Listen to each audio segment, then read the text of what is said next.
शांति। सुनते हैं प्यारे बाबा के 24 मई के साकार मधुर महावाक्य।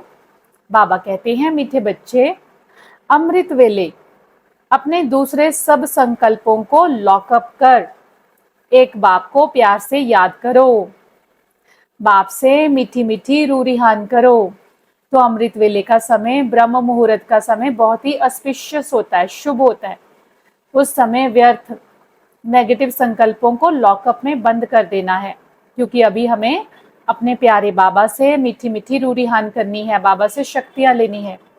वैसे तो दिन के किसी भी समय में हमारे मन में व्यर्थ और नेगेटिव का किचड़ा नहीं होना चाहिए, क्योंकि संगम युग आत्मा की सफाई का समय है, मन की सफाई का समय है।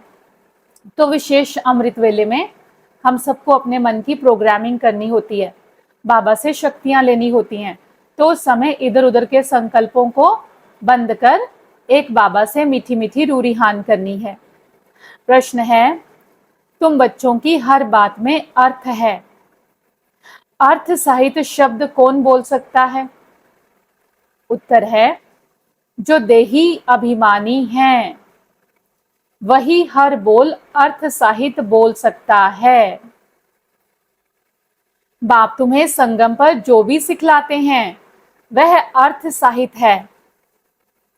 देह अभिमान में आकर मनुष्य जो कुछ बोलते हैं वह सब अर्थ के बिना अनर्थ है, उससे कोई फल नहीं निकलता, फायदा नहीं होता। तो आज बाबा हम बच्चों को समझाते हैं कि बच्चे, जो शब्द आप आत्मिक स्थिति में रहकर उच्चारण करते हो, आपका वो एक एक शब्द अर्थ सहित है। देह अभिमान में आकर जो बोलते हैं वो सब अनर्थ है, व्यर्थ है। तो इसलिए बाबा हमें हमारे शब्दों का महत्व सिखाते हैं कि बच्चे, जो कुछ भी बोलते हो सदा आत्मिक स्थिति में रहकर और सामने वाले को भी आत्मा समझकर बोलो।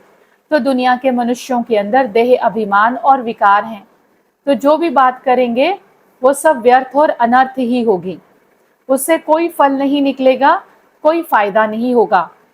तो फल चाहिए तो आत्मिक स्थिति का अभ्यास। कोई भी बात करते, कर्म करते, संकल्प करते, सदा ध्यान रहे कि मैं अपने सत्य आत्मिक स्वरूप में टिकी हूं या नहीं।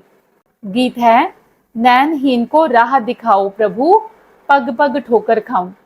तो कौन से नैन नहीं है? सब आत्माओं के ज्ञान के चक्षु नहीं है, ज्ञान की आंख बंद है। तो बाबा आकर हम सब आत्माओं को ज्ञान के नैन देते हैं और हम सब उस भगवान को पुकारते हैं, रिक्वेस्ट करते हैं कि हमको राह दिखाओ, हम पग पग ठोकर खा रहे हैं, अर्थात आत्मा भटक रही है। धारणा के लिए मुख्य सार है, पहला पॉइंट, पुरुषार्थ कर अपनी भविष्य कमाई में लग जाना है। ड्रामा में होगा तो कर लेंगे, यह कहकर पुरुषार्थहीन नहीं बनना है।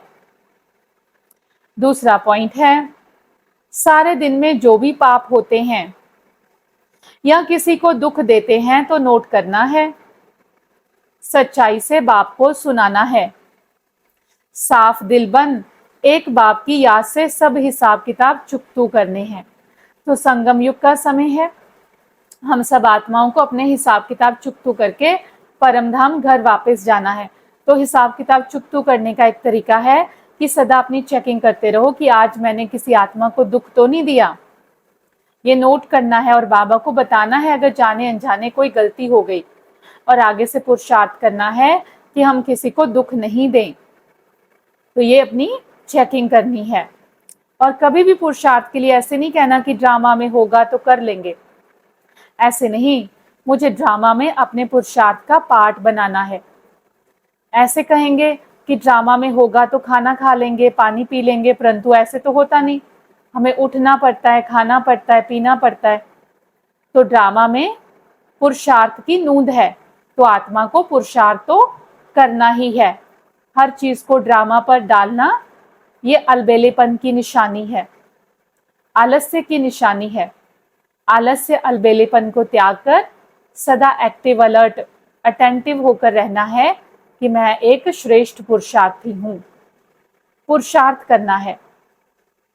वरदान है आज की वाणी का, ताज और तख्त को सदा कायम रखने वाले निरंतर स्वतः योगी भव। विश्लेषण है, वर्तमान समय बाप द्वारा सभी बच्चों को ताज और तख्त मिलता है। अभी का यह ताज व तख्त अनेक जन्मों के लिए ताज तख्त प्राप्त कराता है। विश्व कल्याण की जिम्मेवारी का ताज और बाप दादा का दिल तख्त सदा कायम रहे तो निरंतर स्वतः योगी बन जाएंगे। उन्हें किसी भी प्रकार की मेहनत करने की बात नहीं, क्योंकि एक तो संबंध समीप का है और दूसरी प्राप्ति अखुट है। जहां प्राप्ति होती है वहां स्वतः याद होती है। तो बाबा ने हम सब बच्चों को विश्व कल्याण की जिम्मेवारी का ताज पहनाया है और तख्त कौन सा दिया है? अपने दिल का तख्त दिया है। तो जब हमें ये दोनों स्मृतियां होंगी तो हम स्वतः ही निरंतर योगी बन जाएंगे। हमें कोई मेहनत करने की आवश्यकता नहीं होगी, क्योंकि जहां समीप का संबंध होता है वहां ऑटोमेटिकली प्राप्तियां होती हैं और निरंतर योगी बन जाएंगे। स्लोगन है, प्लेन बुद्धि से प्लान को प्रैक्टिकल में लाओ तो सफलता समाई हुई है। प्लेन बुद्धि, अपने इंटेलेक्ट को साफ स्वच्छ रखना कि करण करावनहार बाबा मुझ करणहार आत्मा के द्वारा करवा रहे हैं। मैं और मेरेपन से बुद्धि को प्लेन रखना, तो जो भी प्लान बनाते हैं वो प्रैक्टिकल में आ जाएंगे और सफलता मिल जाएगी। अव्यक्त इशारा है, बाबा कहते हैं दुख अशांति की उत्पत्ति अपवित्रता से होती है। जहां अपवित्रता नहीं वहां दुख अशांति कहां से आई? आप सब पतित पावन बाप के बच्चे मास्टर पतित पावन हो, तो जो औरों को पतित से पावन बनाने वाले हैं वह स्वयं तो पावन होंगे ही। ऐसी पावन पवित्र आत्माओं के पास सुख और शांति स्वतः ही है। सबसे बड़े ते बड़ी महानता ही है पावन बनना। आज भी इसी महानता के आगे सभी सिर झुकाते हैं। दुनिया में सब सिर किसके सामने झुकाते हैं? जो पवित्र आत्मा है।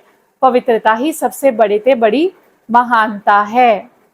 तो बाबा कहता, आप मुझ पतित पावन बाप के बच्चे मास्टर पतित पावन हो, जो औरों को भी पतित से पावन बनाने वाले हैं, तो वह स्वयं तो पावन होंगे ही ना।